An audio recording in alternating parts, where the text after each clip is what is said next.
अस्सलाम वालेकुम, welcome to my YouTube channel learning with G. आज मैं आपके साथ IT 601 system and network administration का वीक नंबर 9 शेयर करने वाला हूँ। मैंने प्रीवियस 7 एंड 8 की वीडियो बना के अपलोड कर दी है चैनल पर, आप उसे देख सकते हैं पेपर की तैयारी के लिए और फाइनल टर्म एग्ज़ाम की तैयारी के लिए। और आप आगे फ्यूचर में अगर इंफॉर्मेशन टेक्नोलॉजी के फील्ड में जॉब करते हैं सिस्टम एडमिनिस्ट्रेशन या नेटवर्क एडमिनिस्ट्रेशन, तो आपके हेल्पफुल होगी। आप अब हम जो आगे बात करने वाले हैं वो सर्विसेज के बारे में ही है। ठीक है, सर्विस आपने पहले रिक्वायरमेंट जैसे हमने सेम एज इट इज़ जो बात होती है कि हमने सिस्टम डेवलपमेंट लाइफ साइकिल में बात होती है कि हम रिक्वायरमेंट का एनालिसिस करते हैं, फिर रिक्वायरमेंट को राइट करते हैं, देन यानी डॉक्यूमेंट बनता है और फिर उसका प्लानिंग एंड डिज़ाइन किया जाता है कि हाँ जी एक्चुअल में वो कैसे जो है वो होगी, उसकी प्लानिंग होगी, कितने टाइम पीरियड पे आपको ये चाहिए और कितना जो है ये सारी बातें जो हैं कि प्लान करना और उसका डिज़ाइन करना कि आप कौन सा इंफ्रास्ट्रक्चर यूज़ करेंगे, ओपन आर्किटेक्चर होगा, क्लोज आर्किटेक्चर होगा, ये सारी बातें डिसाइड हो चुकी हैं। लेकिन अब इसको हमने डिज़ाइन करना है। ठीक है, आगे लेके चलना है, पहले प्लान करना है और फिर डिज़ाइन करना है। Service architecture, local engineering plan, operational model कौन सा होगा, ये सारी जो है डिज़ाइनिंग में आता है। फिर उसके बाद सर्विसेज की कौन सी टाइप होंगी, sites, clusters, type of machines, technologies, topology, storage, network, IP address design. आप कौन सा IP एड्रेस होगा, प्राइवेट होगा। हमने स्टार्टिंग में एक वीक नंबर 7 के अंदर जब हमने क्लाउड कंप्यूटिंग पढ़ी थी उसके अंदर हमने ये सारी पढ़ी थी कि प्राइवेट, पब्लिक, हाइब्रिड, सैस, ये सारी सर्विसेज हैं। वो हम अब उसकी तरफ मूव कर रहे हैं कि हमारी सर्विसेज की टाइप कौन सी होगी, साइट्स एंड क्लस्टर्स पे मशीन कौन सी होगी, यानी आपका विंडोज़ ऑपरेटिंग सिस्टम होगा या विंडोज़ मशीन होगी या लिनक्स मशीन होगी, फिर टेक्नोलॉजी कौन सी होगी, टोपोलॉजीज आप कौन सी यूज़ करेंगे नेटवर्क स्टोरेज करने के लिए, फिर IP एड्रेस आप किस तरह का आप यूज़ करेंगे। उसके बाद यही सारी बातें जो हैं वो लोकल इंजीनियरिंग प्लान आपका कैसा होगा, specific component level, product ordering and product codes, cable mounting, brackets and connector, their type, detailed IP address hierarchy जो है वो हम ये सारी चीज़ें जो है ये आपसे वो एज ए शॉर्ट क्वेश्चन में ये पूछ सकता है कि लोकल इंजीनियरिंग प्लान में क्या क्या चीज़ें आती हैं। ठीक है, उसको लो लेवल डिज़ाइन डिस्क्रिप्शन भी कहते हैं, ये आपसे MCQs में भी पूछ सकता है। ठीक है, फिर ऑपरेशनल प्लान भी इसी तरह आपका कि ऑपरेशनल लेवल एग्रीमेंट होता है, इसमें सर्विस लेवल एग्रीमेंट है, support the various component services को सपोर्ट करना। ऑपरेशन प्लान को क्या कहा जाता है, also known as service support plan. ठीक है, ये भी आपसे MCQs में पूछा जा सकता है। फिर guideline for service designing, simplicity, vendor certified design, dependency engineering, decoupling host name from service name, support, ये सारी बातें जो हैं वो सर्विस डिज़ाइन के अंदर आती हैं। ठीक है, सिंपल सर्विस क्या होती है, उसमें सिंपल मेंटेनेंस होगी, यानी आसानी से मेंटेन हो जाएगा, एक्सपेंशन आसानी से हो जाएगी और इंटीग्रेशन आपस में यानी जोड़ना जो है सिस्टम का वो आसानी से हो जाएगा। लेकिन कम्प्लेक्स सिस्टम के अंदर आप कंफ्यूज होंगे, मिस्टेक होंगी, डिफ़िकल्ट टू यूज़ होगा, like everything slower, costly, most expensive in setup and maintenance cost जो है वो आपकी बढ़ जाएगी। तो ये सिंपल डिज़ाइन जो है वो बेहतर होता है। आपका कम्प्लेक्स, जितना डिज़ाइन कम्प्लेक्स होता जाएगा, जितना आप उसको कम्प्लेक्स करते जाओगे, चीज़ों को डालते जाओगे उसके अंदर, कंपोनेंट को, फीचर्स को, आपकी चीज़ें कम्प्लेक्स होंगी और फिर आपको ये चीज़ें जो है फेस करनी पड़ेंगी। उसके बाद use a vendor certified design, मैंने वही बात जो आपको स्टार्ट पहले भी की थी, वीक नंबर 8 के अंदर मैंने बात की थी कि वेंडर से आपने सर्टिफाइड डिज़ाइन जो है वो किसी वेंडर से लेना है। और ये चीज़ भी कि जो वेंडर जिससे आप सर्वर बाय कर रहे हो, सर्विसेज ले रहे हो, वो एक्सपर्ट हो, वो कोई ऐसा ना हो इनएक्सपीरियंस वेंडर ना हो, उससे आपको बहुत सारी डिफ़िकल्टी पेश आएंगी कि उसको नहीं पता कि कौन सा अंडरलाइन हार्डवेयर बेहतर है आप जिस तरह की सर्विसेज यूज़ करना चाह रहे हो।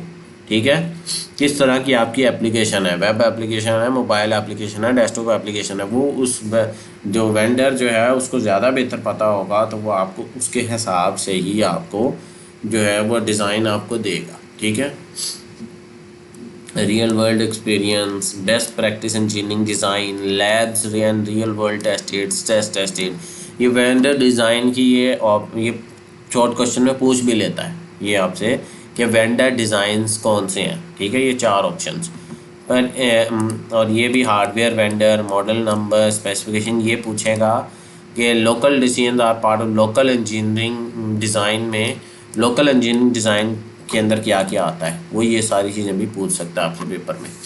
उसकी डिपेंडेंसीज़, फिर प्राइमरी डिपेंडेंसीज होती हैं, फिर उसके बाद एक्सटर्नल डिपेंडेंसीज है, ये भी आपसे पेपर में पूछ सकता है कि हार्ड डिपेंडेंसी है, सॉफ्ट। ये वो टॉपिक्स हैं जिनको आपको समझने की ज़्यादा ज़रूरत नहीं है, जस्ट आपको पढ़ना होता है और आपको पता होना चाहिए कि भाई ये चीज़ें भी हो सकती हैं। पेपर पॉइंट ऑफ व्यू से जस्ट रीड आउट करें और इनको चीज़ों को याद कर लें, इनको सारी चीज़ों को, ठीक है, समझने की बहुत ज़्यादा ज़रूरत नहीं है। Hardware failure domain, service failure domain, location failure domain, ये सारी मैंने आपको वो पहले भी बताया था कि डिज़ास्टर्स हो सकते हैं, हार्डवेयर फेलियर हो सकता है, सर्विस आपकी फेल हो सकती है। फिर आपका लोकल फेलियर डोमेन जो है कि मेक साइज सेल्फ डिपेंडेंट जो है वो हो जाए, अपने ऊपर डिपेंडेंट हो जाए, सर्वर पे ना डिपेंड कर रही हो, तो वो कुछ चीज़ें जो होती हैं, ये सारी चीज़ें जो है ये डिपेंडेंट अलाइनमेंट के अंदर आती है, dependency alignment. Decoupling host name, decoupling होता है डी कॉप यानी purpose of machine from name of machine, यानी निकालना उससे बाहर। A better choice is to design your system to use alike for the service name, यानी ये आपका host name from service name से आप अपने होस्ट नेम जो होता है वो आपका होस्ट नेम वो होता है जो ऐसे आपने अपनी सर्विस या होस्टिंग ली हुई है, उससे आप अपनी सर्विस का नाम अलग कर लेते हो ताकि आप एक यूनिकली आइडेंटिफाई हो जाओ, ताकि आपको यूनिकली आइडेंटिफाई किया जा सके, ठीक है। उसके बाद sport monitoring, spot model, service request model और डॉक्यूमेंटेशन, फिर उसके बाद डॉक्यूमेंटेशन होगी। सारा काम करने के बाद फिर हम डॉक्यूमेंट करेंगे इसके डिज़ाइन को, ठीक है। टेक्निकल एस्पेक्ट देख लें, पीपल एंड प्रोसेस को, ये सारी बातें जस्ट रीड आउट करने वाली हैं। मॉनिटरिंग क्या है? It isn't a service if it isn't monitored. अगर हम उसे मॉनिटर नहीं करेंगे, कोई उसके ऊपर एक जो दूसरी आंख देखने वाली नहीं होगी, तो गलती की गुंजाइश लाजमी होती है। वो ये service should be monitor for availability, problem, performance and capability planning. जो हम कैपेसिटी प्लानिंग कैपेसिटी प्लानिंग जो हम कर रहे हैं कि कितनी कैपेसिटी होगी, प्रॉब्लम, परफॉर्मेंस, प्रॉब्लम आ सकती हैं, उसकी परफॉर्मेंस के इश्यूज आ सकते हैं, तो इस तरह की चीज़ों का अगर हम मॉनिटर नहीं कर रहे होंगे तो बाद में जब इन दी एंड आपको सर्विस होगी तो वो सही नहीं होगी। फिर स्पोर्ट मॉडल, आपने कौन सा ऑलवेज या SLAs कौन सा आपने मॉडल जो है वो आपने कंसीडर करना है इसमें, तो वो आप देखेंगे। सर्विस रिक्वेस्ट मॉडल, SRM जो हम यूज़ करते हैं इसके अंदर, ये MCQ में पूछ लेता है कि SRM स्टैंड फॉर क्या होता है। ये सर्विस रिक्वेस्ट मॉडल है कि आपने सर्विस की रिक्वेस्ट किस तरह से करनी है।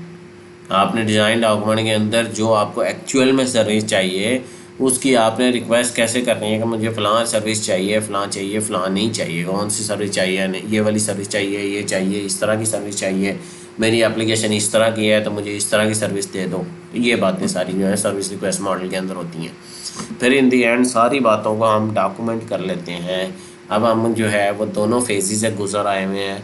हमने सर्विस का रिक्वायरमेंट भी कर लिया, उसका एनालिसिस भी कर लिया, और अब उसको हमने डिज़ाइन, उसका जो डिज़ाइन और प्लानिंग भी कर ली कि हमने क्या क्या चीज़ें हमें चाहिए, एक्चुअल में क्या क्या चीज़ें चाहिए, हमने जो रिक्वायरमेंट में लिखी थी और हमारी जो डिज़ाइन बनना है वो मैच कर रहा है या नहीं मैच कर रहा है, ये सारी बातें आपको हमने डॉक्यूमेंटेशन में बतानी है, ठीक है। अच्छा, उसके बाद हम जो प्राइमरी सर्विसेज की तरफ चलते हैं कि ये उससे नेक्स्ट वीक में चला जाता है, ठीक है। अब हम वीक नंबर 8 और 9 की तरफ मूव हो चुके हैं, 9 और 10 की तरफ मूव हो चुके हैं, ठीक है। प्राइमरी सर्विसेज जो है वो आप इसमें देख लें कि प्राइमरी सर्विसेज कौन सी हैं आप इसमें, ठीक है। प्राइमरी सर्विसेज होती हैं DHCP, DNS, NTP, web services, file sharing services और SSH सिक्योर सॉकेट जो सर्विसेज हैं। ये सारी सर्विसेज आप जो है ये आपने इसके अंदर इंक्लूड होती हैं जो प्राइमरी सर्विसेज हैं। There are several common services जो ऑलमोस्ट ऑल IT डिपार्टमेंट, सारे के सारे IT डिपार्टमेंट्स के अंदर ये सर्विसेज यूज़ होती हैं, ठीक है। अब उसमें DHCP सर्विस की तरफ चलते हैं। DHCP stand for dynamic host configuration protocol, यानी ये है is a network service that enable host computer to be automatically assign setting from the server as opposed to manually configuring each network host. अब इसमें automatically dynamic यानी जैसे जैसे वो change होगा, अगर उसमें कुछ चेंजेस होंगे वो ऑटोमेटिकली उसकी चेंजेस को भी रीअसाइन करता रहेगा आपको, ताकि आपको बार बार असाइन ना करनी पड़ती हैं। ठीक है, DHCP की रिक्वेस्ट हुई, DHCP सर्वर को DHCP यूनिकास्ट जो है उसने ऑफ़र कर दी, फिर उसने ब्रॉडकास्ट किया, फिर उसने यूनिकास्ट जो है वो ACK ऑफ़र कर दिया। ठीक है, पहले ऑफ़र किया यूनिकास्ट और फिर ACK यूनिक वापस भेजा। ये आपका जो है ये आपने पहले भी अगर आपने पढ़ा हुआ है CS601 और CS610 कंप्यूटर नेटवर्क्स और डाटा कम्युनिकेशन में, ये आपने ये पढ़ा होगा कि DHCP जो है वो कैसे कम्युनिकेट करता है और यूनिकास्ट क्या चीज़ है, ये ऑफ़र क्या है, ACK क्या चीज़ें हैं, डिस्कवर और DHCP रिक्वेस्ट क्या चीज़ होती है, सारी वो उसकी है। क्योंकि आपका जो सब्जेक्ट है वो आपका सिस्टम और नेटवर्क एडमिनिस्ट्रेशन है, तो अब हम नेटवर्क की एडमिनिस्ट्रेशन की तरफ मूव कर रहे हैं। ठीक है, क्लाइंट ऑप्शन, इसमें डिफरेंट किस्म के ऑप्शन हैं, आप इनको रीड आउट कर लीजिएगा। सबको मैं किसी को भी एक्सप्लेन नहीं करूँगा वैसे, क्योंकि ये सारी बातें जो हैं ये आपने पहले भी पढ़ी हुई हैं और ये बिल जस्ट रीड आउट करने वाली हैं कि the option use to specify 32 bit, यानी ऑप्शन 120 किस लिए होती है, 121 किस लिए है, 125 किस लिए, एंड सो ऑन। ठीक है, क्लाइंट कैसे रिक्वेस्ट करता है, ये आपका बेसिकली एक सीक्वेंस डायग्राम बनी हुई है। आपने sequence diagram as a relay agent बीच में यूज़ होता है बिटवीन क्लाइंट एंड सर्वर के दरमियान में। ठीक है, ये DHCP रिले एजेंट के बारे में बताया और ये सीक्वेंस डायग्राम है, ये आपने पढ़ी भी होगी पहले। फिर इसके बाद जो है क्लाइंट और सर्वर के बिटवीन में वही आपको सर्विसेज जो भी यूज़ कर रहे होते हैं DHCP ऑन से DHCP जो क्लाइंट और ये 4-5 जो बातें हैं ये आपको ये याद कर लें। DHCP सर्विसेज जो हैं ये भी पूछी जाती हैं कि कितने किस्म की हैं, client discovery, switch offer, client request क्या करता है, क्लाइंट असाइन क्या करता है, ये सारी बातें। अच्छा, उसके बाद DHCP service IP address and network mask, IP address default gateway to use, IP address of DNS server to use. ये द मोस्ट कॉमन सेटिंग जो आपकी सर्वर DHCP सर्वर में होती है, ये मोस्ट कॉमन सेटिंग्स है। सप्लाई कॉन्फ़िगरेशन जो आपको नहीं चाहिए या जो आपको चाहिए भी हो सकती हैं, वो होस्ट नेम है, डोमेन नेम है, टाइम सर्वर है और प्रिंट सर्वर है। ये 4 बातें ये भी आपसे एज अ शॉर्ट क्वेश्चन में पूछी जा सकती हैं। DHCP server can provide configuration setting using ये 3-4 मेथड्स होते हैं। मैनुअल एलोकेशन मैक एड्रेस के through, dynamic allocation address pool और ऑटोमेटिक एलोकेशन। ठीक है, मैक एड्रेस के थ्रू मैनुअल एलोकेशन होती है और डायनामिक एलोकेशन एड्रेस पूल के थ्रू होती है, डायनामिक जो है, और फिर ऑटोमेटिक एलोकेशन जो है वो हम कर सकते हैं। ठीक है,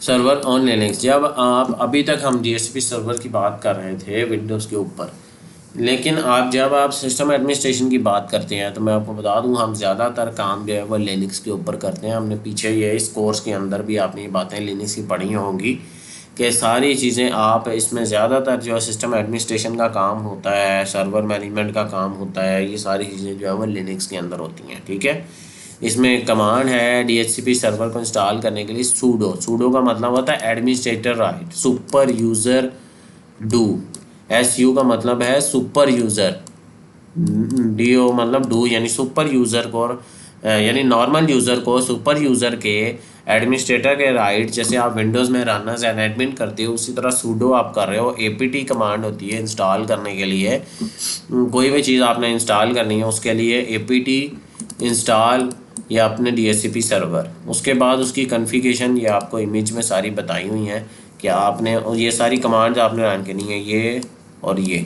अगर आप ख़ुद से प्रैक्टिस करते हैं, अगर करना चाहते हैं इन फ्यूचर, सीखना चाहते हैं सर्वर मैनेजमेंट को, सिस्टम एडमिनिस्ट्रेशन को, या डेवऑप्स की तरफ जाना चाहते हैं, तो फिर इनको लिनक्स इंस्टॉल करके कॉन्फ़िगर करने की कोशिश ज़रूर करें। ठीक है, फिर ही आप समझेंगे। ये जस्ट कमांड को याद कर लें, जैसे ये नैनो की कमांड है, नैनो की कमांड होती है बेसिकली फ़ाइल को ओपन करना। कौन सी फाइल को हम ओपन कर रहे हैं, ये DHCP.config को। ठीक है। अब आगे हम असाइन कर रहे हैं रैंडम आईपी एड्रेस, बैकअप ले रहे हैं और ये सारी चीज़ें। अब assigning static IP address, client को असाइन करने के लिए आईपी ए हमने लिखा, तो आईपी ए की कमांड से वो सारे जितने आईपी एड्रेस हैं वो सारे हमें आ गए। हमें गेट हमने बेसिकली हम मैक एड्रेस क्लाइंट का ले रहे हैं। ये 00 ये इमेज में जो दिखाया है ना, ये आपका मैक एड्रेस है, ठीक है। हम इस मैक एड्रेस के यूएस जो है वो आईपी एड्रेस असाइन करेंगे, ठीक है।